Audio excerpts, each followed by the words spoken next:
نحمده ونصلي ونسلم على سيدنا ومولانا محمد رسوله النبي الأمين المكين الحنين الكريم الرؤوف الرحيم. أما بعد، فأعوذ بالله من الشيطان الرجيم. بسم الله الرحمن الرحيم. إن الله وملائكته يصلون على النبي يا أيها الذين آمنوا صلوا عليه وسلموا تسليما. صدق اللہ مولانا العظیم. محترم علماء کرام، معزز خواتین و حضرات اور عزیزان گرامی قدر، اللہ تبارک و تعالی نے اس آیہ کریمہ میں یہ ارشاد فرمایا، ان اللہ و ملائکتہ یصلون علی النبی، بے شک اللہ اور اس کے تمام فرشتے نبی پر بھیجتے ہیں صلی اللہ علیہ وآلہ وسلم. ایمان والو، تم بھی اللہ کے حبیب پر درود بھیجا کرو اور کثرت کے ساتھ ان پر سلام پڑھا کرو. یہ معنی اور مفہوم ہے اس آیہ کریمہ کا.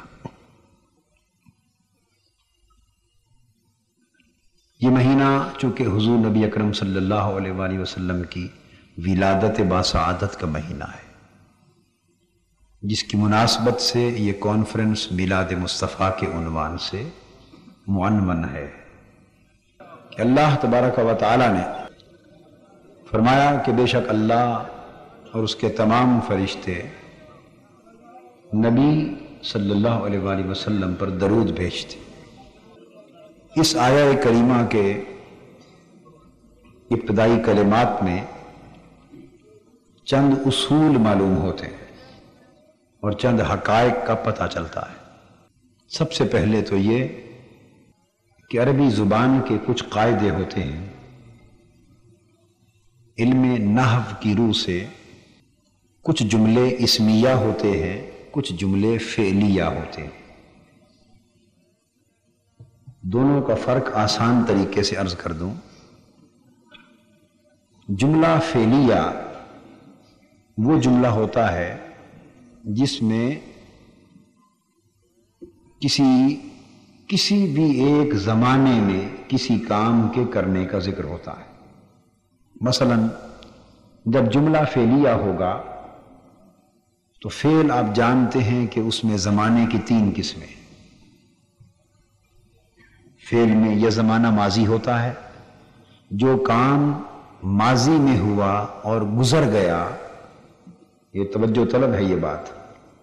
ماضی کے زمانے میں ہوا جو کام اور گزر گیا اور اب نہ ہو رہا ہو، اس کے لیے فعل ماضی استعمال ہوتا ہے. جو کام موجودہ زمانے میں ہو رہا ہو، ماضی میں نہ تھا، اس کے لیے فعل حال استعمال ہوتا ہے. جو کام نہ پہلے ہوا نہ آج ہو رہا ہو بلکہ آئندہ مستقبل میں ہو، تو اس کے لیے فعل مستقبل استعمال ہوتا ہے. تو 3 ہی زمانے ہیں. جو زمانہ گزر گیا اسے ماضی کہتے ہیں، جو زمانہ موجود ہے اس وقت اسے حال کہتے، جو زمانہ آگے آئے گا اسے مستقبل کہتے. جب جملہ فعلیہ ہوگا تو اس میں یقیناً وہ کام جس کا ذکر ہوگا، وہ کام اس کا تعلق کسی نہ کسی ایک زمانے سے ہوگا. میں آپ کو مثال دیتا ہوں. اگر کہا گیا اس نے مارا، یا یوں کہیے کہا جائے کہ اس نے پڑھا، تو اس نے پڑھا یا اس نے کھانا کھایا یا وہ کھیلا، اس کا مطلب یہ ہے کہ وہ کل پرسوں ہفتہ پہلے مہینہ پہلے کسی وقت اس نے پڑھا تھا، اس نے کھانا کھایا تھا، وہ سویا تھا، مگر اب وہ نہیں پڑھ رہا، اب وہ کھانا نہیں کھا رہا، اب وہ نہیں کھیل رہا۔ اگر اس وقت کام کر رہا ہو تو آپ کہیں گے وہ کھانا کھاتا ہے، وہ کھیلتا ہے، وہ پڑھتا ہے۔ اس کا مطلب ہوگا کہ یہ کام وہ اس وقت کر رہا ہے۔ اگر کہا جائے کہ وہ کھانا کھائے گا، کھیلے گا، پڑھے گا، تو اس کا مطلب یہ ہوا کہ وہ آئندہ آنے والے کسی وقت میں ایسا کرے گا۔ یہاں تک تو بات آپ سمجھ گئے نا؟ اس کو فعل جملہ فعلیہ کہتے ہیں۔ تو جملہ فعلیہ کا مطلب یہ ہے کہ یا تو وہ کام گزرے ہوئے زمانے میں ہوا اور اب نہیں ہو رہا، یا آج ہو رہا ہے تو پہلے نہیں ہوا تھا اور آئندہ بھی نہیں ہوگا، یا آئندہ ہوگا تو اس کا مطلب یہ ہے کہ اب نہیں ہو رہا۔ تو جملہ فعلیہ کسی ایک زمانے کے ساتھ کام کو محدود کر دیتا ہے، اور اس کے برعکس دوسری قسم ہے جملے کی، اسے جملہ اسمیہ کہتے ہیں۔ جملہ اسمیہ، میں اس کی فنی تعریف کی طرف نہیں جا رہا کیوں وہ بات مشکل ہو جائے گی، میں اس انداز سے بات سمجھا رہا ہوں کہ جو شخص ایک دن بھی سکول نہ گیا ہو اسے بھی سمجھ آ جائے۔ کیونکہ بات آپ کے سروں سے اوپر گزار کے چلے جانے کا مقصد تو کوئی نہ ہوا، تو پھر میں نہیں آتا تو بہتر تھا۔ تو جملہ اسمیہ وہ ہوتا ہے اس میں کوئی ایک زمانہ شرط نہیں ہوتا، وہ سارے زمانوں پر حاوی ہوتا ہے، سارے زمانوں پر۔ اسمیہ جملے میں جو گزر گیا زمانہ وہ بھی شامل، جو موجود ہے وہ بھی شامل، جو مستقبل میں آئے گا وہ بھی شامل۔ اب اس آیت کریمہ کی طرف آئیے۔ اس آیت کریمہ میں اللہ پاک نے فرمایا ان اللہ وملائکتہ یصلون علی النبی۔ یہ جملہ اسمیہ ہے، جملہ فعلیہ نہیں ہے۔ مطلب یہ ہے کہ بے شک اللہ اور اس کے فرشتے نبی پر درود و سلام بھیجتے ہیں۔ یہ جملہ فعلیہ نہیں ہے، اسمیہ ہے۔ اس کا مطلب یہ ہوا کہ اللہ کا اپنے نبی پر درود و سلام بھیجنا کسی ایک زمانے کا کام نہیں۔ ایسی بات نہیں کہ وہ پہلے کسی زمانے بھیجتا تھا اور اب نہیں بھیجتا۔ یہ ایسی بھی بات نہیں کہ اللہ اور اس کے فرشتے آج اپنے نبی پر درود و سلام بھیجتے ہیں، پہلے نہیں بھیجتے تھے، یا آئندہ بھیجیں گے آج نہیں بھیجتے۔ یا جملہ اسمیہ کا معنی یہ ہے کہ کوئی زمانہ آج تک ایسا نہیں گزرا جس میں اللہ نے حضور پر درود و سلام نہ بھیجا ہو۔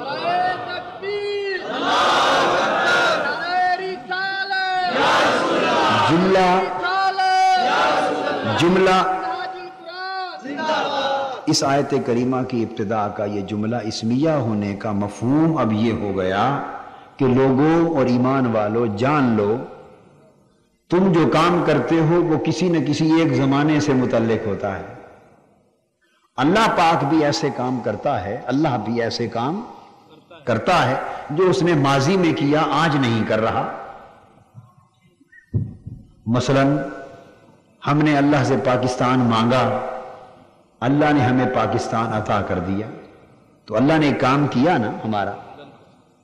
بے شک ہم اس کا کام نہیں کر رہے، اس کے دین کو گالیاں دے رہے ہیں، دھوکہ دے رہے ہیں، مگر اللہ نے کام کیا۔ تو 1947 میں اس نے پاکستان بنا دیا، تو ایک کام اللہ نے ہمارا کر دیا، مگر آج تو نہیں ہو رہا نا۔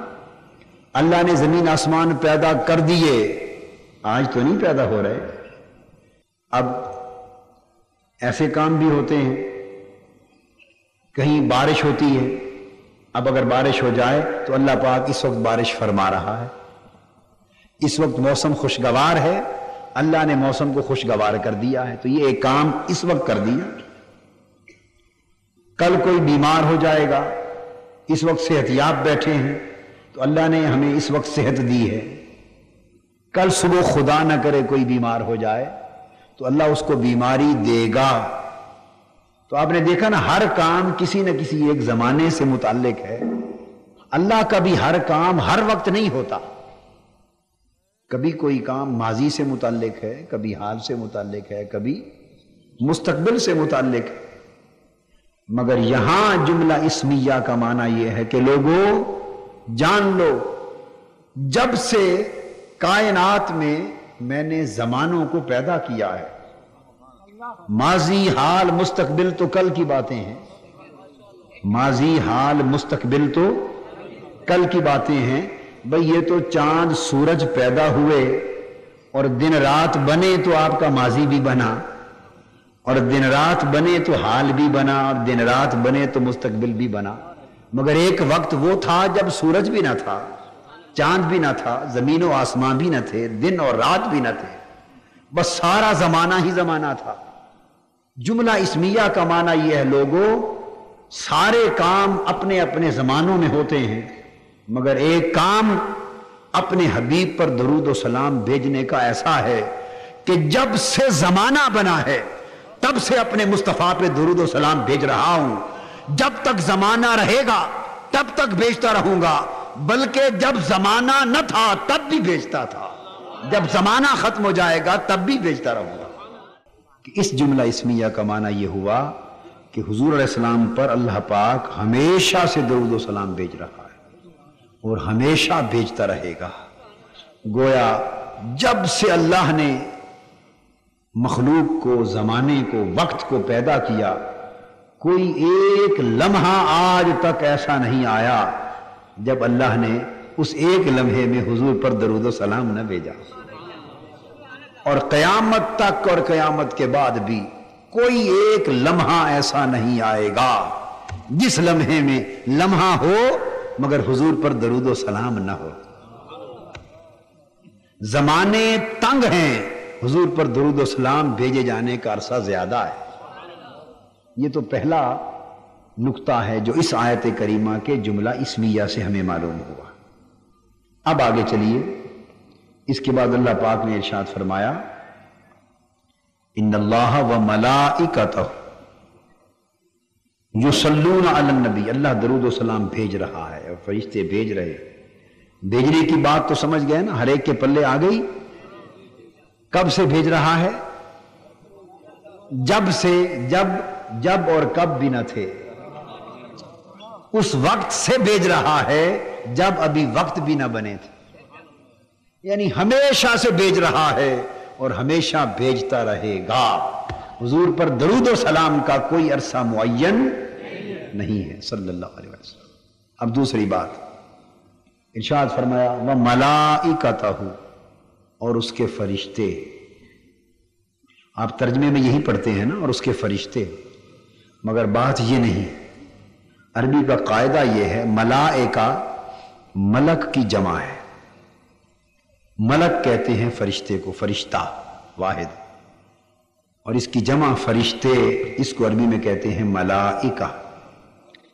عربی نحو کا یہ بھی قاعدہ ہے کہ جب جمع اور ملائکتہ اس کے فرشتے، قاعدہ یہ ہے کہ جب جمع مضاف ہو جائے، جیسے ملائکتہ کہا اس کے فرشتے، صرف یہ نہیں کہا کہ اللہ اور فرشتے درود و سلام بھیجتے ہیں، یہ نہیں کہا، بلکہ فرمایا اللہ اور اس کے فرشتے۔ تو جب اس کے فرشتے کہا، اس نسبت کو اضافت کہتے ہیں، مضاف اور مضاف الیہ۔ بس اتنی سمجھ لے بات، اضافت کہتے ہیں۔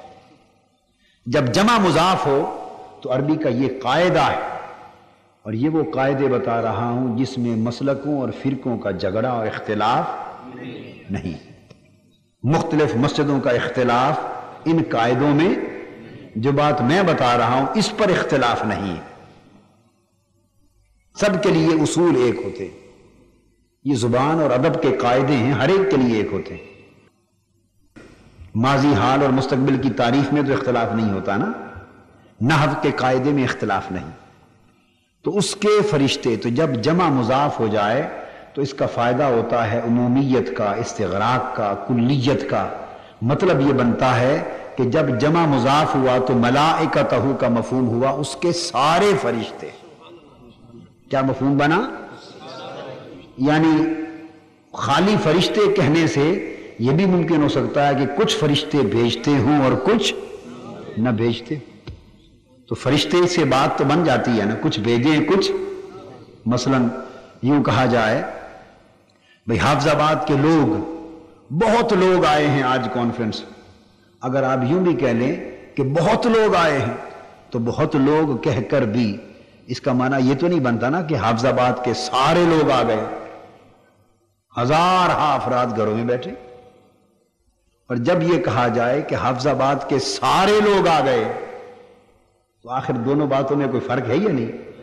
جب سارے کہا جائے گا تو مطلب یہ ہوگا کہ گھر میں کوئی رہا ہی نہیں.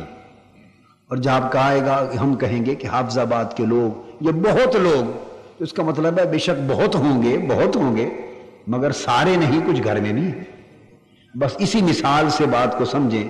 فرمایا ملائکتہ، مضاف کو جمع کو مضاف کیا تو مفہوم یہ نکلا اس کے سارے فرشتے. اب اس کا معنی یہ ہوا کہ مختلف فرشتوں کی ڈیوٹیاں مختلف ہیں، ان کو الگ الگ عبادتیں بانٹی گئی ہیں. کچھ فرشتے سجدہ کرتے رہتے ہیں، کچھ فرشتے ہیں جنہیں سجدے کی بجائے رکوع کی ڈیوٹی دی گئی، وہ اللہ کی عبادت کرتے ہیں، ہر وقت رکوع میں رہتے ہیں، وہ سجدے میں نہیں ہوتے، رکوع میں ہوتے. کچھ فرشتے ہر وقت قیام میں ہوتے ہیں، کھڑے ہو کر اللہ کی عبادت کرتے ہیں، وہ رکوع سجود میں نہیں ہوتے. فرشتوں کی ٹولیاں ہیں، الگ الگ جماعتیں ہیں، گروہ ہیں، اور ان کو الگ الگ طریقے کی عبادت دی گئی ہے. کچھ فرشتے ہیں آپ کو پتا ہے جو جان قبض کرتے، کچھ فرشتے بارش لاتے ہیں، کچھ فرشتے زمین پر چلتے پھرتے ہیں. فرشتوں کی کچھ فرشتے سفر کرتے ہیں. فرشتوں کی مختلف ڈیوٹیاں ہیں، اور ایک طرح کا کام جو فرشتوں کی ایک جماعت کرتی ہے وہ دوسری نہیں، پھر وہ تیسری نہیں. تو الگ الگ فرشتوں کی جماعتیں مختلف طریقوں کے کاموں میں لگی ہوئی ہیں. یہ مدبرات امر ہیں، اللہ پاک نے ان کو الگ الگ کام سونپے ہیں، اور ایک ایک جماعت فرشتوں کی اپنے اپنے کاموں میں لگی ہے. ارشاد فرمایا کہ میرے لاکھوں کروڑوں اربوں خربوں، کوئی عدد نہیں معلوم فرشتوں کا، کسی کو عدد معلوم نہیں، بے حساب عدد ہے اللہ کے فرشتوں کا. فرمایا میرے فرشتے، مختلف جماعتیں فرشتوں کی مختلف کاموں میں لگی ہیں، مگر ایمان والو، محمد مصطفیٰ صلی اللہ علیہ وآلہ وسلم کی ذات گرامی پر درود و سلام بھیجنے کا کام ایک ایسا ہے کہ ساری عبادتیں، سارے کام، ساری ڈیوٹیاں فرشتوں میں بانٹی ہوئی ہیں. کچھ یہ کر رہے ہیں، کچھ وہ کر رہے ہیں، وہ تقسیم شدہ ہیں. مگر جب اس محبوب پر درود و سلام کا کام آتا ہے، اس میں فرشتوں کی ساری جماعتیں اور سارے ملائکہ جمع ہیں. کوئی ایک فرشتہ ایسا نہیں جو میرے محمد عربی پر درود و سلام نہ بھیجتا.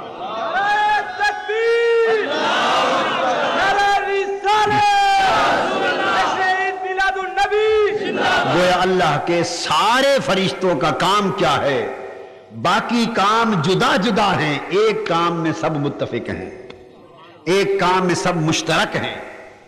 اور وہ کیا؟ حضور پر درود و سلام بھیجنا. کیوں کہ یہ وہ کام ہے فرشتے سارے کیوں نہ کریں جب ان کا رب بھی کر رہا ہے. حضور علیہ السلام پر درود و سلام بھیجنا، درود بھیجنا اللہ فرما رہا ہے. جب یہ اللہ کا کام ہے تو سارے ملائکہ اللہ کے ساتھ اس کام میں شریک ہو گئے. تو جب سارے فرشتے درود و سلام بھیجتے، جس کا مطلب ایک خاص نقطہ یہ ہوا کہ جب اللہ نے فرما دیا کہ میرے سارے فرشتے میرے نبی پہ درود بھیجتے، تو جو حضور پر درود و سلام نہ بھیجے گا وہ فرشتہ ہو سکتا ہے؟ وہ فرشتہ ہو سکتا ہے؟ تو مطلب یہ ہوا کہ جتنے تو فرشتے ہیں وہ تو سارے کے سارے حضور پر درود و سلام بھیجتے ہیں، اور جو آقا پر درود و سلام نہ بھیجے گا وہ فرشتوں کی صف سے بھی خارج کر دیا جائے گا. یعنی فرشتہ رہ کر حضور پر درود و سلام نہ بھیجے یہ ممکن ہی نہیں، اور جو درود و سلام نہ بھیجے وہ فرشتہ بھی رہے یہ بھی ممکن نہیں. وہ اللہ کے سارے فرشتوں کا فرشتہ ہونا اس بات پر منحصر ہے کہ وہ اللہ کے ساتھ اس کے حبیب پر درود و سلام بھیجنے میں لگے رہے۔ مومنوں، جب اللہ کا کوئی ایک فرشتہ بھی ہر وقت حضور پر درود و سلام بھیجنے میں پیچھے نہیں رہتا تو تم ایمان والے اس کام میں پیچھے کیوں رہتے؟ اب تیسری بات اسی آیت کریمہ میں فرمایا ان اللہ، بے شک اللہ بھی نبی پر درود و سلام بھیجتا ہے اور سارے فرشتے بھی بھیجتے۔ اب اللہ پاک کا درود و سلام بھیجنا، اس سے یہ پتا چلا کہ اللہ جو کام کرے اس کام کو اللہ کی سنت کہتے ہیں۔ بولیے کیا کہتے ہیں؟ اللہ پاک جو کام کرے اور ہمیشہ کرے اور دائماً کرے تو اسے اللہ کی سنت کہتے ہیں، سنت الہیہ کہتے ہیں۔ کیا کہتے ہیں؟ بولیے سنت الہیہ۔ جب اللہ پاک نے حضور علیہ السلام پر درود و سلام بھیجا اور بھیج رہا ہے اور بھیجتا رہے گا اور ہمیشہ بھیجتا ہے، تو اس کا مطلب یہ ہوا کہ حضور علیہ السلام پر درود و سلام بھیجنا اللہ کی سنت ہوا۔ جس کی سنت ہوا؟ حضور پر درود و سلام بھیجنا اللہ کی سنت ہو۔ اب یہاں ایک بات سمجھانا چاہتا ہوں، درود و سلام حضور پر بھیجنا یہ تو اللہ کی سنت ہے، اللہ کا عمل ہے، اللہ کی سنت۔ یہ بتائیے اللہ نماز بھی پڑھتا ہے؟ بولیے نا پیچھے تک۔ تو نماز پڑھنا کس کی سنت ہوا، اللہ کی یا رسول کی؟ صلی اللہ علیہ وآلہ وسلم۔ نماز اللہ کی کس نے پڑھی؟ رسول پاک صلی اللہ علیہ وآلہ وسلم نے پڑھی۔ اللہ نے، اللہ روزہ رکھتا ہے؟ تو اللہ نے روزہ نہ رکھا۔ روزہ کس نے رکھا؟ رسول صلی اللہ علیہ وآلہ وسلم نے، یعنی مخلوق نے رکھا۔ پہلے نبیوں نے بھی رکھے، مگر ہم امت محمدی کے ناطے سے حضور علیہ السلام کی سنت کی بات کر رہے ہیں۔ حج اللہ کرتا ہے؟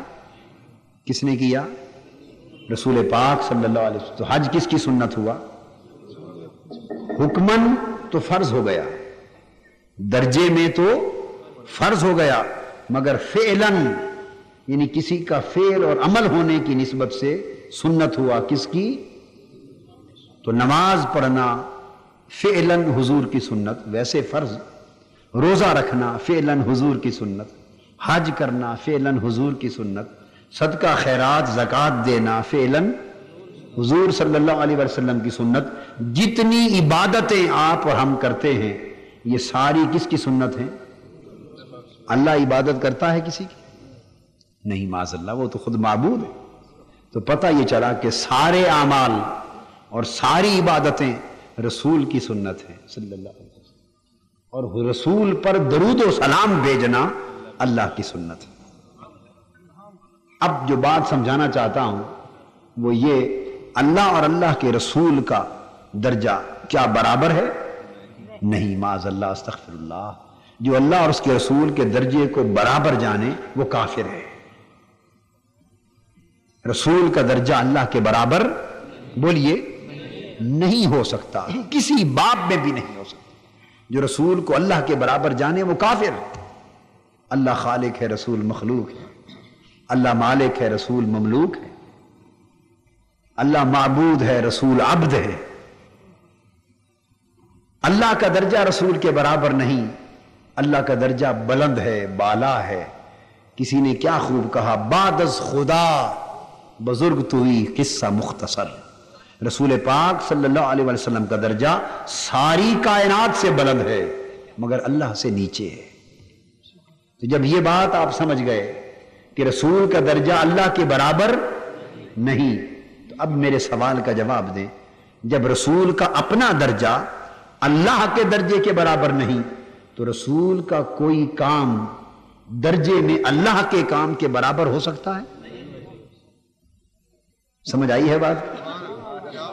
جب رسول کا اپنا درجہ اللہ کے درجے کے برابر نہیں تو رسول کا فعل، رسول کا عمل اللہ کے فعل اور عمل کے برابر ہوگا؟ رسول کی سنت اللہ کی سنت کے برابر ہوگی؟ جتنا فرق اللہ اور اللہ کے رسول میں ہوگا اتنا ہی فرق اللہ کی سنت اور رسول کی سنت میں ہوگا. اللہ کا درجہ بلند رسول کے درجے سے، سو اللہ کی سنت کا درجہ بلند رسول کی سنت سے.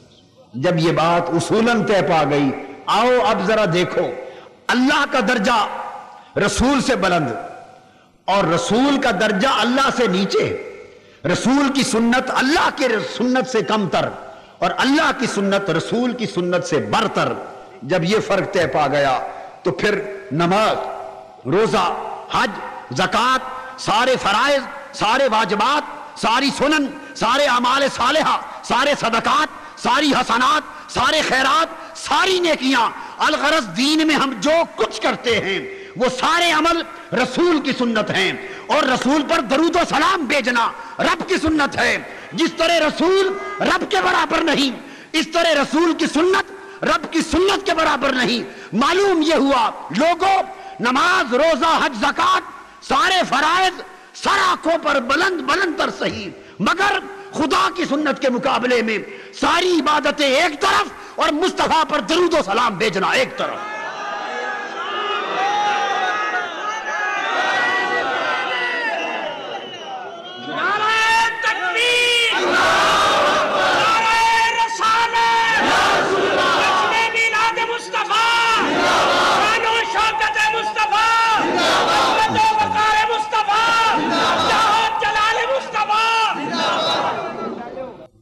ان اللہ و ملائکتہ یصلون علی النبی کی آیت نے ثابت کیا کہ حضور پر درود و سلام بھیجنا اللہ کی سنت. ٹھیک ہے.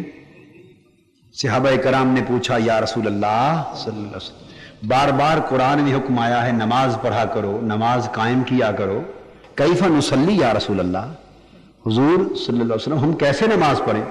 فرمایا صلو کما رأیتمونی اصلی، بھئی تمہیں کیا فکر ہے، مجھے دیکھا کرو، جیسے میں پڑھتا ہوں اسی طرح کر دیا کرو، یہ نماز ہو جائے گی. تو نماز کے طریقے کس نے دیے؟ حضور کی سنت ہوئی، حضور کی. تو اللہ نے کبھی نماز نہ پڑھی، حضور نے نماز پڑھی، حضور نے روزہ رکھا، حضور نے حج کیا، حضور نے زکوٰۃ دی، صدقہ دیا، حضور نے جہاد کیا. اللہ نے تو کبھی جہاد نہیں کیا نا. تو سارے اعمال اور فرائض و واجبات فعلاً حضور علیہ السلام کی سنت ہیں، درجے میں فرض ہیں، فعلاً حضور کی سنت ہے، اور درود و سلام حضور پر بھیجنا فعلاً اللہ کی سنت ہے. تو جس طرح رسول اللہ کے برابر نہیں ہو سکتا، اس طرح رسول کی سنت اللہ کی سنت کے برابر نہیں ہو سکتی. ساری عبادتیں چونکہ رسول کی سنت ہیں اور رسول پر درود و سلام بھیجتے رہنا اللہ کی سنت ہے. تو مطلب یہ معلوم ہوا کہ ساری عبادتیں سر آنکھوں پر، مگر وہ مل کر بھی ایک طرف، اور حضور پر درود و سلام بھیجنا ایک طرف، کیونکہ یہ سنت الہیہ ہے. اعلیٰ حضرت نے اس لیے کہا ہے کہ ثابت ہوا کہ جملہ فرائض فروع ہیں، اصل الاصول بندگی استاج ور کی ہے. صحابہ کرام کو یہ راز سمجھ میں آ گیا تھا، ہمیں سمجھ میں نہیں آیا. ہمیں چونکہ سمجھ نہیں آئی اس لیے ہم مناظرے کرتے، جھگڑے کرتے، دنگے فساد کرتے، ایک دوسرے کا سر پھوڑتے، مسجدوں کے لاؤڈ سپیکر کھول کے فتوے لگاتے، چونکہ سمجھ نہیں آئی. صحابہ کو بات سمجھ آ گئی تھی، یہی سمجھ آ گئی تھی کہ اصل الاصول بندگی استاج ور کی. چنانچہ امام طحاوی روایت کرتے ہیں اور حدیث صحیح ہے، محدثین اسماء الرجال کے ماہر کہتے ہیں ائمہ کہ جسے فن حدیث کے علم کی ہوا بھی لگی ہو وہ بھی اس حدیث کو صحیح مانے بغیر نہیں رہ سکتا. اسماء سے روایت ہے حضور علیہ السلام ایک غزوے سے، جنگ سے واپس آئے، آپ نے نماز عصر پڑھ لی تھی، تھکے ہوئے تھے، سفر کا موقع تھا. سیدنا علی شیر خدا رضی اللہ تعالیٰ عنہ کو فرمایا علی ذرا بیٹھ جاؤ نا، میں تھکا ہوا ہوں، تمہاری گود میں سر رکھ کے تھوڑی دیر لیٹ لوں. سیدنا علی شیر خدا رضی اللہ تعالیٰ عنہ لیٹ گئے. اب نکتہ سمجھیں، میں نے جو بات سمجھائی، حضرت علی نے اس وقت تک نماز عصر کی ابھی نہیں ادا کی تھی، رہتی تھی. آقا بھی جانتے تھے، وہ بے خبر نہیں ہیں آقا کہ علی نے ابھی نماز نہیں پڑھی، اور حضرت علی کی تو اپنی رہتی تھی، وہ تو جانتے ہی تھے نا کہ ابھی میں نے نہیں پڑھی، کہ انہیں بھی مغالطہ تھا. وہ تو جانتے تھے نا کہ میری اثر بھی رہتی. جب آقا نے فرمایا علی ذرا گود کرو میں سر رکھ کے لیٹ لوں، وہ یہ عرض کر سکتے تھے آقا ذرا 5 منٹ رک جائیں میں عصر کی نماز رہتی ہے پڑھ لوں. عرض کر سکتے تھے کہ نہیں کہ نماز عصر کی پڑھ لوں؟ آقا خوش ہوتے، مگر نہیں، وہ راز سمجھ گئے تھے دین کا، ایمان کا راز سمجھ گئے تھے. جانتے ہوئے کہ میری اثر ابھی رہتی ہے، مگر اسے قربان کر دیا اور کہا کہ یہ زلفیں آج جو گود میں بکھر رہی ہیں یہ نصیب ہوگی کہ نہیں موقع. گود بچھا دی، آقا لیٹ گئے. نیند آ گئی حضور علیہ السلام کو. اتنے میں سورج غروب ہو گیا. سیدنا علی شیر خدا رضی اللہ تعالیٰ عنہ کی نگاہ کبھی سورج کی طرف جائے، ڈوبتے سورج کو دیکھی، کبھی اس 14ویں رات کے چاند کو گود میں دیکھی، مگر جگایا نہیں. سورج غروب ہو گیا، نماز عصر قضا ہو گئی. اگر ہمارے جیسا کوئی خشک آدمی ہوتا نا وہاں، خشک، بہت مسئلے جاننے والا فتووں والا، تو وہ تھوڑا سا کھنگورا مار دیتا تاکہ کسی طریقے سے حضور کی آنکھ کھل جائے، جاگ پڑے، تھوڑی سی ٹانگ ہلا دیتا، کہیں جاگ جائیں حضور میری نماز عصر کی جا رہی ہے، نماز جا رہی ہے. نہیں، نماز قربان کر دی، آقا کی نیند پر نماز قربان کر دی. ثابت ہوا کہ جملہ فرائض فروع ہیں، اصل الاصول بندگی استاج ور کی. نماز قربان کر دی آقا کی نیند پر. یہ وہ تھا صحابہ کا ایمان.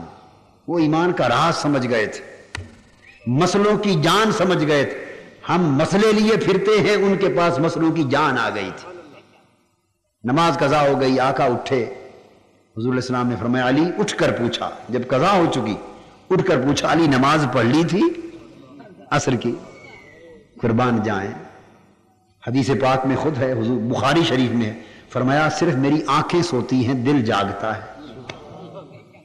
تو دل تو جاگتا تھا، وہ تو سونے سے پہلے بھی جانتے تھے، سو کر بھی جانتے تھے کہ علی کی نماز جا رہی ہے، مگر نہیں اٹھے، جانے دیا تاکہ ایک واقعہ ہو جائے اور قیامت تک امت کو ایمان کا راز معلوم رہے. اٹھ کے پوچھا علی نماز پڑھ لی؟ عرض کیا نہیں حضور وہ تو قضا ہو گئی. فرمایا پڑھ لو، اب قضا پڑھ لو. وہ مچل گئے، عرض کرنے لگے آقا قضا آپ کی نیند پر ہو اور پھر قضا پڑھوں؟ قربان آپ کی نیند پر ہو اور قضا کرتا پھروں؟ بس حضور علیہ السلام اٹھے، آپ نے ہاتھ اٹھائے اللہ کی بارگاہ میں، عرض کی اللہم ان علیًا کان فی طاعتک و طاعت رسولک. اے اللہ علی تیری اطاعت میں مشغول تھا اور تیرے رسول کی اطاعت میں مشغول تھا. اے اللہ علی تیری اطاعت میں مشغول تھا. حافظ آباد والو یہ بتائیے نماز پڑھنا اللہ کی اطاعت ہے یا قضا کر دینا اللہ کی اطاعت ہے؟ بولیے نا، پڑھنا اطاعت ہے یا قضا کرنا؟ اور حضرت علی نے پڑھی تھی یا قضا کی تھی؟ ان کی نماز قضا ہو گئی ہے اور آقا عرض کر رہے ہیں مولا علی تیری اطاعت میں مشغول تھا. یا رسول اللہ صلی اللہ علیہ وسلم حضرت علی کی تو نماز قضا ہو گئی ہے، تو نماز قضا کر دینا اللہ کی اطاعت کیسے بن گئی؟ تو حدیث بتاتی ہے اگر کسی اور سبب سے قضا ہوتی تو اطاعت نہ بنتی، چونکہ مصطفیٰ کی نیند پر قربان ہوئی ہے تو نماز کا چھوٹ جانا بھی ادا ہو گیا، نماز کا قضا ہونا بھی خدا کی اطاعت بن گئی. عرض کیا مولا علی تیری اور تیرے نبی کی اطاعت میں مشغول تھا، سورج کو پلٹا دے تاکہ علی نماز ادا کر سکے. صحابہ کہتے ہیں اس رب کائنات کی عزت کی قسم جس کے قبضہ قدرت میں میری جان ہے، ہم نے اپنی آنکھوں سے سورج کو ڈوبتے دیکھا تھا. آقا نے دعا کے بعد ہاتھ اٹھائے، ہاتھ پیچھے پلٹائے، سورج ڈوبنے کے بعد نکل آیا. اس طرح لگتا تھا جیسے دست مصطفیٰ کے ساتھ ڈوریاں بندھی ہیں اور سورج کو کھینچ کر واپس لا رہے ہیں. اور پہاڑیوں کی چوٹیوں پر دھوپ آ گئی، صحرا کے میدان میں دھوپ آ گئی. پھر عصر کا وقت پلٹ آیا، حضرت علی نے نماز پھر ادا کر دی.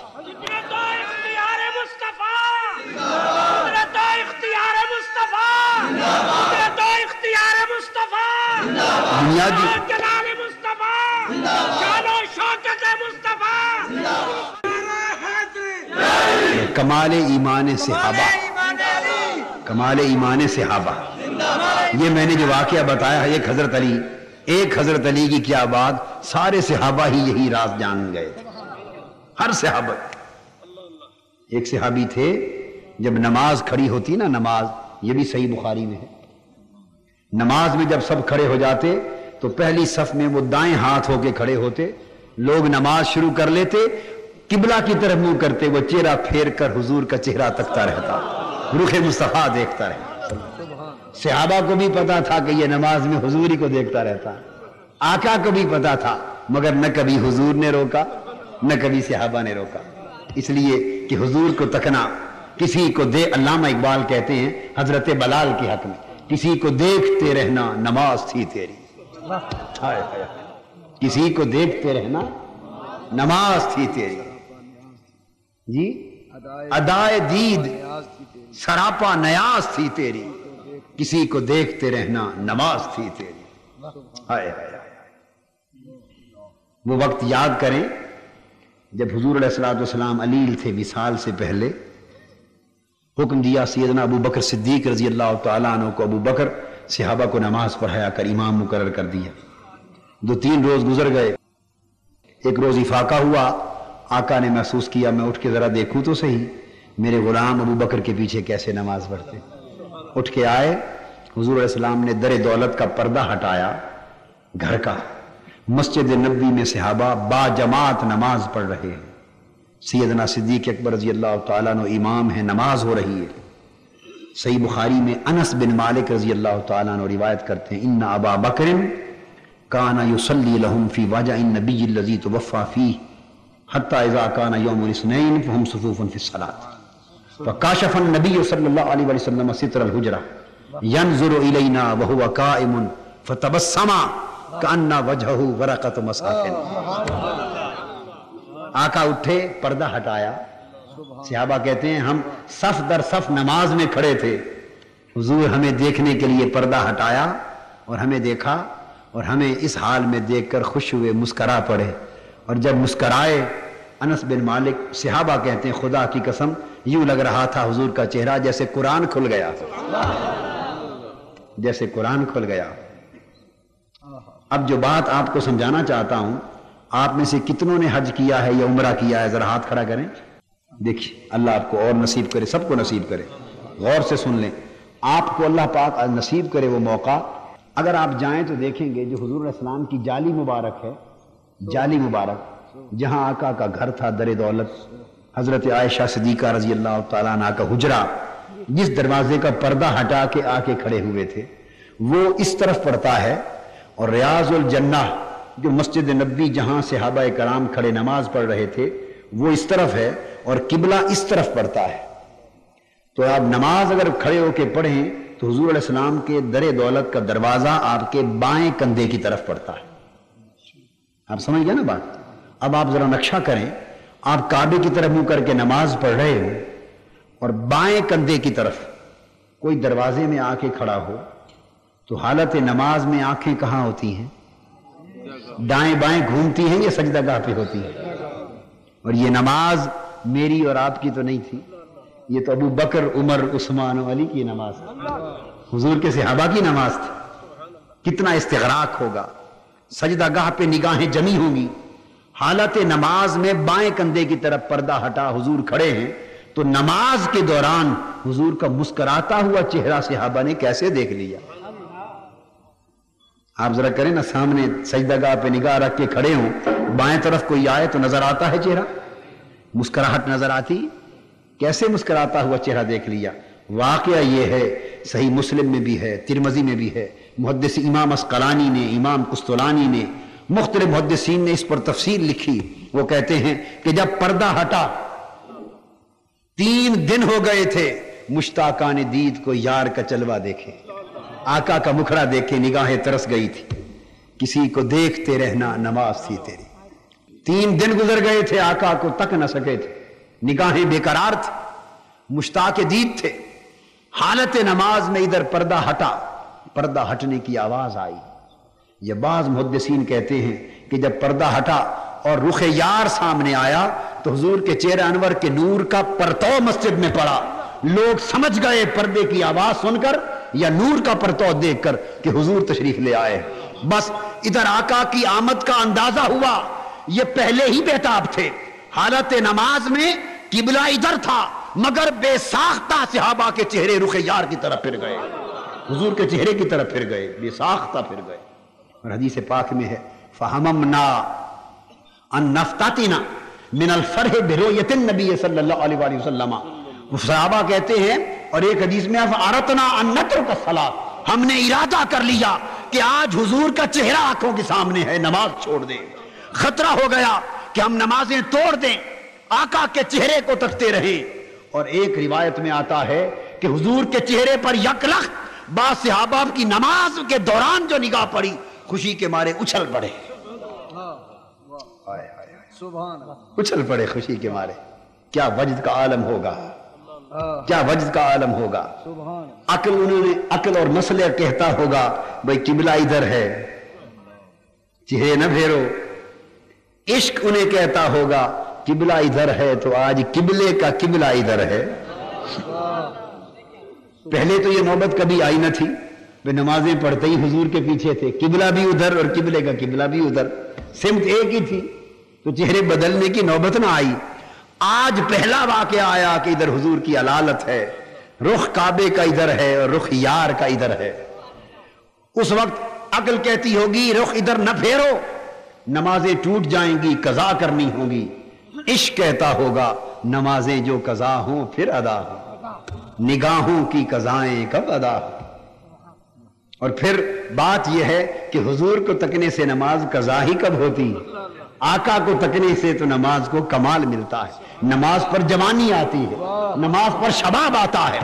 تو جتنا نماز کی حالت میں آقا سے تعلق جڑ جائے اتنا نماز کمال کو پاتی ہے۔ تو ثابت ہوا کہ جملہ فرائض فروع ہے، اصل الاصول بندگی استاج ور کی ہے۔ تو نکتہ یہ سمجھا رہا تھا کہ ساری عبادتیں فعلاً ایک طرف اور حضور پر درود و سلام پڑھنا فعلاً ایک طرف، چونکہ یہ اللہ کی سنت ہے۔ اور اگلی بات سمجھ لیں، جب یہ بات آپ کو معلوم ہو گئی کہ درود و سلام بھیجنا اللہ کی سنت ہے، تو یہاں ایک اور بات جان لیں، اللہ کی سنت اور رسول کی سنت میں ایک اور فرق ہے۔ فرق یہ ہے کہ رسول کی جتنی سنتیں ہیں یعنی اللہ کی عبادتیں، ان ساروں کے لیے شرطیں ہیں، ان کے لیے، چونکہ رسول خود مخلوق ہیں، مخلوق کے ہر کام کے لیے شرطیں ہیں۔ اللہ کی سنت شرطوں سے پاک ہے۔ مثلا ہم نماز پڑھتے ہیں، نماز مقید بالزمان ہے اور مقید بالہیئت ہے، یعنی نماز کے لیے قیدیں اور شرطیں۔ سورج چڑھ گیا تو فجر کی نماز قضا ہو گئی، اس سے پہلے پڑھ لیں تو ادا۔ دو مثل سورج ہو گیا، ظہر کی قضا ہو گئی، سوا دو مثل سے اوپر گزر گیا، قضا ہو گئی، پہلے پڑھ لیں تو ادا۔ ڈوب گیا تو عصر کی قضا ہو گئی، پہلے پڑھ لیں تو ادا۔ رات کی تاریکی پورے طور پہ آ گئی تو مغرب قضا ہو گئی، اور فجر چڑھ گئی تو عشاء قضا ہو گئی۔ نماز کے لیے ایک وقت میں ادا ہے، وہ وقت گزر جائے تو قضا ہے، شرط ہے۔ یہ حضور کی سنت ہے، مگر درود و سلام پڑھنا مولا کی سنت ہے۔ فرمایا لوگوں، میں نے اپنی عبادت کے معاملے میں تو ادا اور قضا رکھی ہے، مگر محبوب کے درود و سلام پڑھنا وہ ادا ہی ادا ہے، وہاں قضا کا سوال ہی نہیں۔ سورج چڑھے پڑھو یا ڈوبے پڑھو، صبح پڑھو یا شام پڑھو، دن کو پڑھو یا رات کو پڑھو، میرے حبیب پر درود و سلام کا عمل کبھی قضا ہوتا ہی نہیں ہے، تاکہ کسی کو یہ بہانہ نہ ملے کہ مولا پڑھنا تو چاہتا تھا درود و سلام مگر قضا ہو گیا۔ فرمایا نہیں، جب بھی پڑھو وہ ادا ہوگا، کیونکہ اللہ کی سنت۔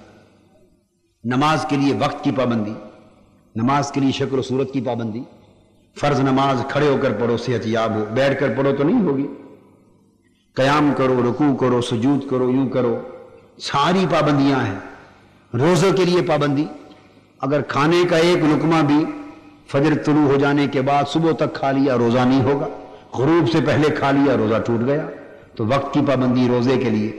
حج کے لیے وقت کی پابندی، 9 ذی الحج کی بجائے اگر آپ پورا خرچہ کریں، احرام سارا کچھ کام پورا کریں اور یہ 8 ذی الحج کو چلے جائیں میدان عرفات میں، کہیں کہ باری تعالیٰ میری بڑی اپوائنٹمنٹس ہیں، مصروفیات ہیں، اس سال سارے کام پورے کرتا ہوں، بس ذرا 9 کے لیے مصروفیت ہے، میں اسی میدان میں وہی عرفات 8 کو حاضری دے کے چلا جاتا ہوں، حج قبول کر لیں، ہو جائے گا حج قبول؟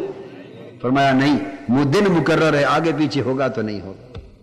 عرفات کے میدان سے 1 میل دوسرے میدان میں جمع ہو جائیں، حج ہو جائے گا۔ وقت کی پابندی، جگہ کی پابندی، ساری شرطیں نماز کے لیے، روزے کے لیے، حج کے لیے، زکوٰۃ کے لیے، نصاب کی پابندیاں، اللہ کی جتنی عبادتیں اور رسول کی جتنی سنتیں، ان سب کے لیے قیدیں ہیں، ان کے لیے شرطیں ہیں، وقت کی پابندیاں، شکل کی پابندیاں، جگہ کی پابندیاں، حیات کی پابندیاں، ساری شرائط پوری ہوں تو وہ ادا ہوگی، پوری نہ ہوں تو ادا نہ ہوگی۔ فرمایا جو سنتیں میرے حبیب کی ہیں، مخلوق کی، میری عبادتیں، ان کے لیے شرطیں ہیں، اور رہ گیا میرے حبیب پر درود و سلام، وہ چونکہ اللہ کی سنت ہے، اللہ کی سنت کے لیے نہ کوئی وقت کی پابندی ہے، نہ کسی جگہ کی پابندی ہے۔ لوگوں جب چاہو میرے حبیب پہ درود و سلام پڑھا کرو، جب چاہو پڑھو، ادا ہے، پہلے پڑھو کسی عبادت کے یا بعد میں پڑھو، صبح پڑھو یا شام کو پڑھو، درود و سلام ادا ہی ادا ہے۔ نماز کے لیے اٹھنے بیٹھنے کی شرطیں ہیں، درود و سلام بیٹھ کر پڑھو تب بھی ادا ہے، کھڑے ہو کر پڑھو تب بھی ادا ہے۔ نمازوں کے لیے پابندیاں ہیں کہ فجر، مغرب اور عشاء اونچا پڑھو، فجر، مغرب اور عشاء امام اونچی قرات کرے، ظہر عصر کو آہستہ کرے۔ فجر، مغرب، عشاء آہستہ کر لی نماز نہ ہوئی، ظہر عصر کے وقت اونچی کر لی تب نماز تو اونچی بھی ہے، آہستہ بھی ہے، مگر اس کے لیے شرطیں ہیں۔ فرمایا عبادت کے لیے شرطیں ہیں، مگر میرے مصطفیٰ پہ درود و سلام کا وقت آئے، جس کا جی چاہے دل میں پڑھے، جس کا جی چاہے اونچا پڑھے، وہ ادا ہی ادا ہے۔ کھڑے ہو کے پڑھو، بیٹھ کر پڑھو، اونچا پڑھو، آہستہ پڑھو، مل کر پڑھو، اکیلے پڑھو۔ جس کا جی چاہے کہ میں حضور پہ اکیلا پڑھ لوں، وہ بھی ادا ہے۔ جس کا جی چاہے کہ سارے مل کر آقا کی بارگاہ میں درود و سلام کا ہدیہ بھیجیں، وہ بھی ادا ہے۔ تو دوستو صبح و شام ادا، اٹھے بیٹھے ادا، آہستہ اونچا پڑھو تب ادا، نظم میں پڑھو تب ادا، نثر میں پڑھو تب ادا، اردو میں پڑھو تب ادا، ہندی میں پڑھو تب ادا، ترکی میں پڑھو تب ادا، عربی میں پڑھو تب ادا، حسان بن ثابت کی زبان میں پڑھو تب ادا، امام بوصیری کی زبان میں پڑھو تب ادا، اور شاہ احمد رضا کی زبان میں پڑھو تب ادا۔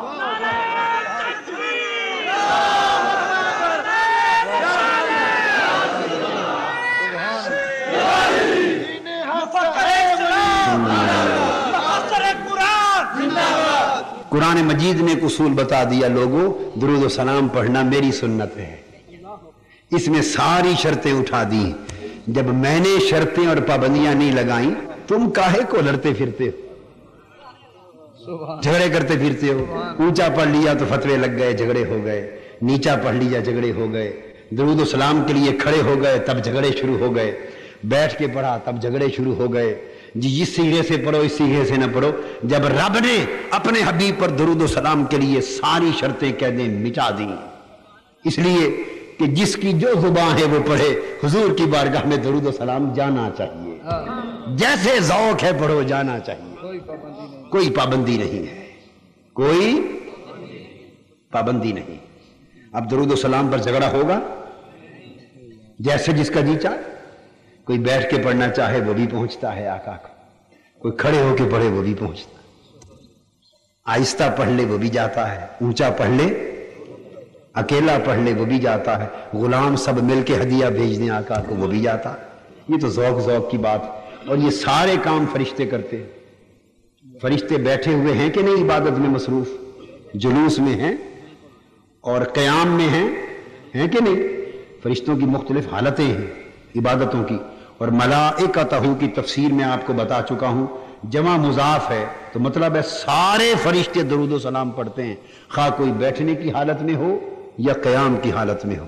تو چونکہ فرشتے ہر حال میں کھڑے ہیں اور بیٹھے ہیں اور ہر حال میں درود و سلام پڑھتے ہیں، تو معلوم ہوا کہ فرشتے بیٹھ کر درود و سلام پڑھنے والے بھی ہیں اور کھڑے ہو کر درود و سلام پڑھنے والے بھی، تنہا پڑھنے والے بھی ہیں، اور 70,000 فرشتوں کی ٹولی آتی ہے مل کر یا نبی سلام علیکہ پڑھنے والے بھی ہیں۔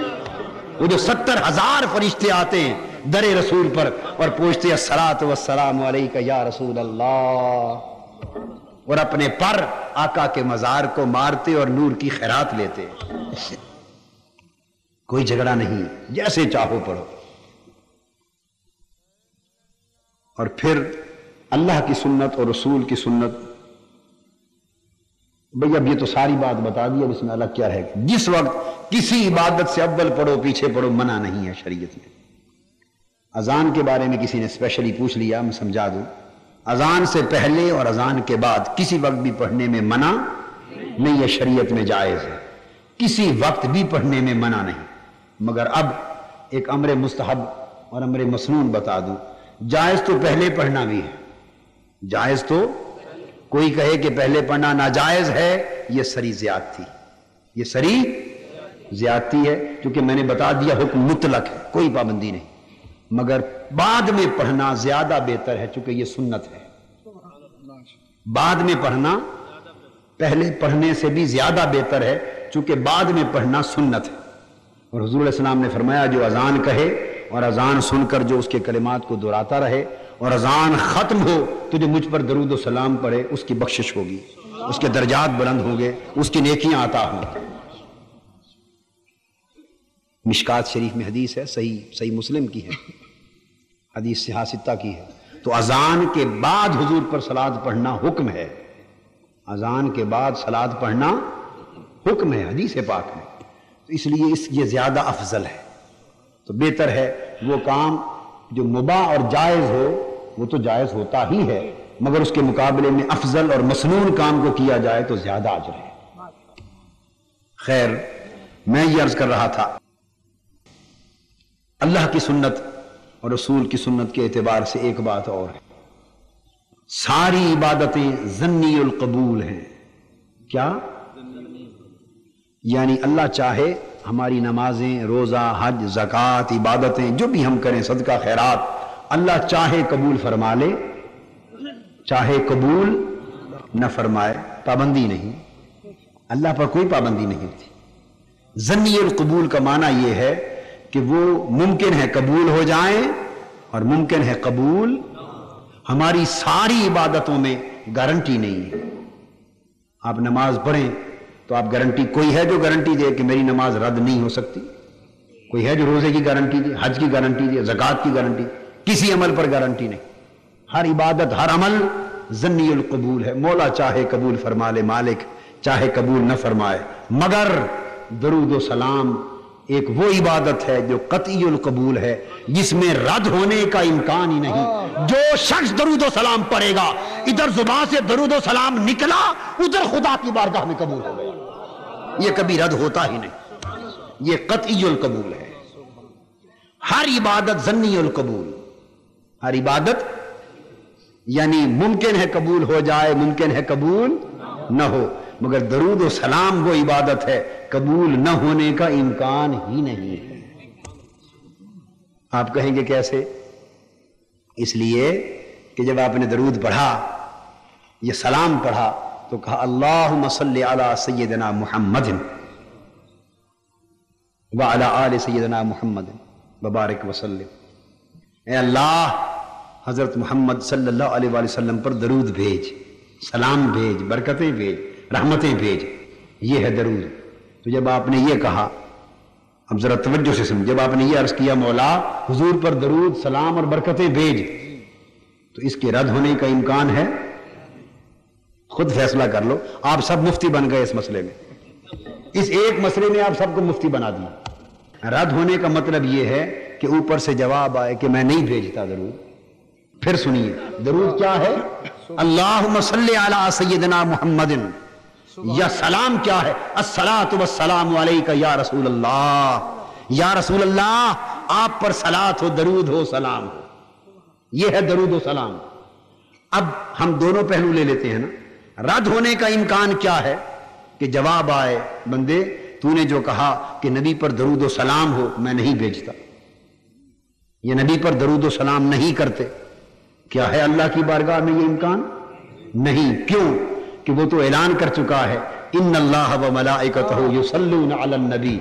اللہ کی بارگاہ میں درخواست کرنے والے کہ میرے نبی کی بارگاہ پر سلام اور درود بھیج، اور نبی کی بارگاہ پر درود و سلام کا ہدیہ بھیجنے والے بندے، رب کا جواب آتا ہے تو آج کہہ رہا ہے کہ درود و سلام بھیج، تو پیدا بھی نہ ہوا تھا، میں تب سے بھیج رہا ہوں، اور تو نہیں ہوگا تب بھی بھیجوں گا۔ یہ کائنات نہ تھی، زمانہ نہ تھا، وقت نہ تھا، صلاۃ و سلام پڑھنے والے نہ تھے، التجا کرنے والے نہ تھے، کوئی نہ تھا، سننے والا نہ تھا، میں تو تب بھی بھیجتا تھا اور ہمیشہ بھیجتا رہوں گا۔ تو نبی پہ درود و سلام تو رب فرماتا ہے میری اپنی سنت ہے، یہ کیسے رد ہو جائے؟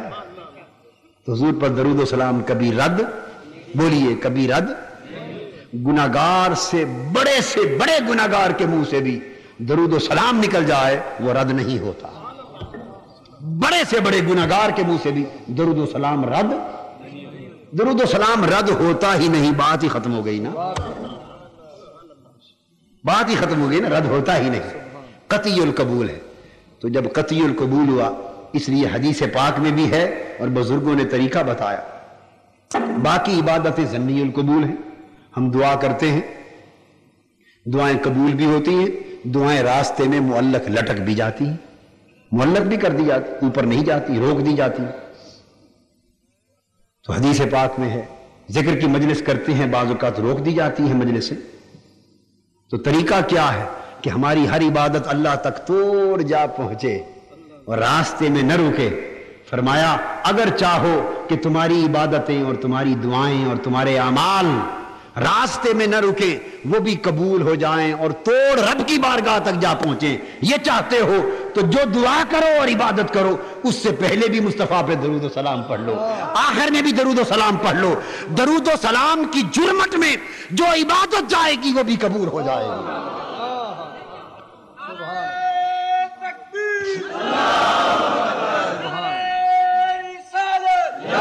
اس لیے کہ سمجھیں ایک ٹرے ہے، اس ٹرے میں آگے پیچھے درود و سلام کی تشتریاں رکھی ہیں، درمیان میں ہماری دعا اور عبادت ہے، یہ ضمنی ہے قبول ہو یا نہ ہو، ارد گرد درود و سلام کا جھرمٹ ہے آگے پیچھے، وہ رد ہو نہیں سکتا۔ یہ تشتری جب اللہ کی بارگاہ میں پیش ہوگی تو اس نے درود و سلام بھی لینا ہے، اگلا بھی لینا ہے درود و سلام اور پچھلا بھی لینا ہے۔ تو جب اگلا بھی اٹھا لے درود و سلام قبول کر لے، پچھلا بھی اٹھا لے، اس کی رحمت کے لیے یہ موضوع نہ ہو کہ وہ یہ بھی اٹھا رہا ہوں یہ بھی اٹھا رہا ہوں اور انہی کی سنگت میں دعا آئی ہے یہ واپس بھیج دو، فرمائے گی نہیں، جہاں درود و سلام میں نے لے لیے ہیں ان کے جرمٹ والی دعا بھی قبول کر لیں۔ اس لیے ہر عبادت اور ہر وظیفے سے پہلے حضور کا نام جپنا اور حضور کے درود و سلام کا ورد کرنا، یہ ہر عبادت اور دعا کو بھی قبولیت کے درجے پر پہنچا دے۔ سبحان اللہ۔ تو یہ تھا حضور پر درود و سلام، بولیے کیا؟ اور دونوں میں فرق یہ ہے درود و سلام کا، فرمایا صلو علیہ وسلموا تسلیما، فرمایا ایمان والوں تم بھی میرے نبی پر درود پڑھا کرو، درود پڑھا کرو، سو درود پڑھا کرو، کہو اللہم صلی علی سیدنا و مولانا محمد وعلی آلہ وصحبہ وبارک وسلم، اور پھر فرمایا وسلموا تسلیما، اور میرے حبیب پر سلام بھیجا کرو، مگر خالی سلام بھیجنا نہ کہا، فرمایا سلموا تسلیما، تسلیم مصدر کو دہرایا، فرمایا درود پڑھا کرو اور سلام کثرت سے بھیجا کرو، سلام کثرت سے بھیجا کرو، اس میں تکثیر بھی ہے مبالغہ بھی ہے، درود تو جتنا چاہو پڑھا کرو، رہ گیا سلام وہ تو بھیجتے بھیجتے تھکا ہی نہ کرو، بہت بھیجا کرو، کیونکہ دونوں میں فرق ہے، سن لو، دونوں میں فرق یہ ہے، اگر درود پڑھو اگر تو اس کا اجر بھی بتا دیتا ہوں، اور سلام بھیجو اس کا اجر بھی بتا دیتا ہوں۔ حدیث پاک میں درود کا اجر یہ ہے، حضور علیہ السلام نے فرمایا جو ایک بار درود بھیجے مجھ پر اس کی 10 نیکیاں اس کو ملتی ہیں، کتنی؟ اور 10 اجر ملنے کے ساتھ 10 درجے بلند ہوتے ہیں، کیا؟ اور 10 گناہ معاف ہوتے ہیں، ایک بار درود پاک پڑھنے سے 10 گناہ معاف ہوئے، 10 نیکیاں ملی، 10 درجے بلند ہوئے، یہ ہے درود پڑھنے کا اجر۔ اور اب سلام کا اجر بھی سن لو، حضور علیہ السلام نے فرمایا ما من مسلم